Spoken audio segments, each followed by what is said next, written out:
নমস্কার বন্ধুরা, রান্নার ব্লগে আপনাদের সবাইকে জানাই স্বাগত। আজকে আমি নিয়ে নিয়েছি এখানে কালো কচু শুটকি মাছ দিয়ে ভাজা করব। তো চলো রান্নাটা দেখো।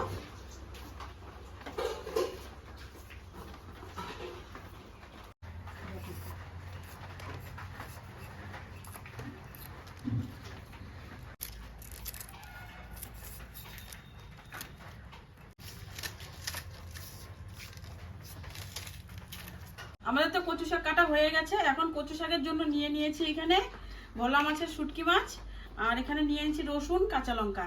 এগুলো এখন সব কাটে নিব। কাঁচা লঙ্কা,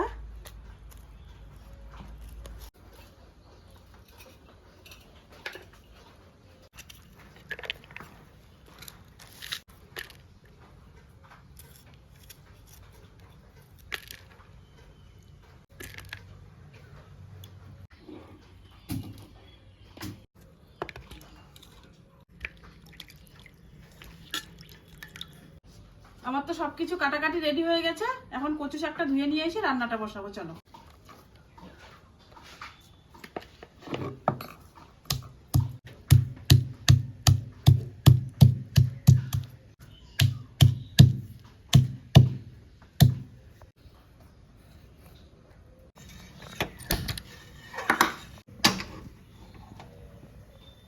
এদিকে তো আমি কচু শাক রান্না করব, আর পাশে এদিকে শাশুড়ি মা লাউ দিয়ে ডাল করতেছে।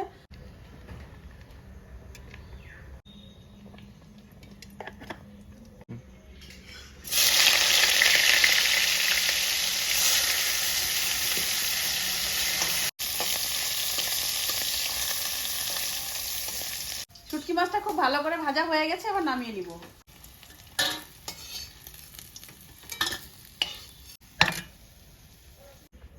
এখানে রসুনগুলো তো আমি থেতো করে নিয়ে নিয়েছি, দিয়ে দিলাম রসুন, আর এখানে দিয়ে দিচ্ছি কাঁচা লঙ্কা।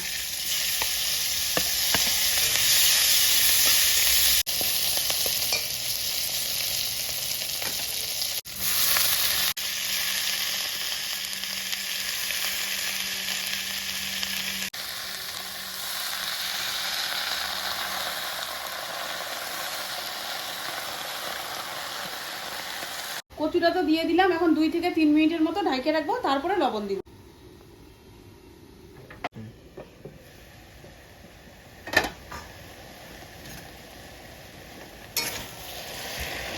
এক কড়াই কচু ছিল, কচু কমিয়ে কতটুকু হয়ে গেছে।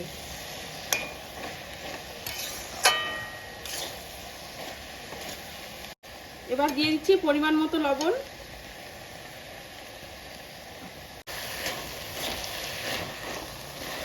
কচু শাকের মধ্যে তো এখন লবণ দিয়ে দিলাম, তো আরো 5 মিনিটের মতো ঢাইকে রাখবো।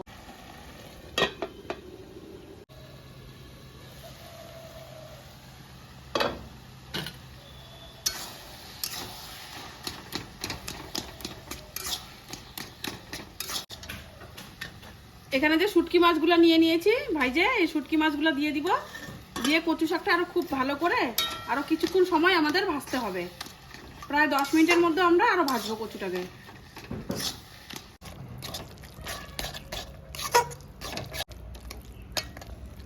তো আমাদের কচু শাক ভাজা হয়ে গেছে। এক কড়াই ভর্তি কচু ছিল, কতটুকু হয়ে গেছে। তখন কচু শাকটা আমরা নামিয়ে নিব।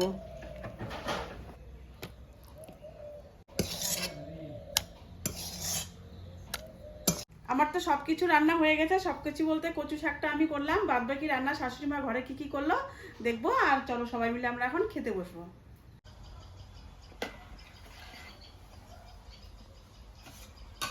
আমরা তো খেতে বসে গেছি। রান্না করলাম হচ্ছে কচু শাক, লাউ দিয়ে ডাল, তোমরা দেখতেই পারলে।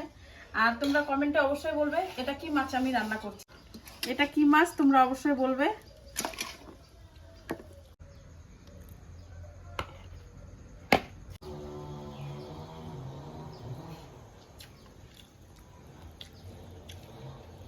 কচুটা সেরকম টেস্টি হয়েছে, খুবই ভালো হয়েছে, আর খুব সুন্দর লাগতেছে খেতে।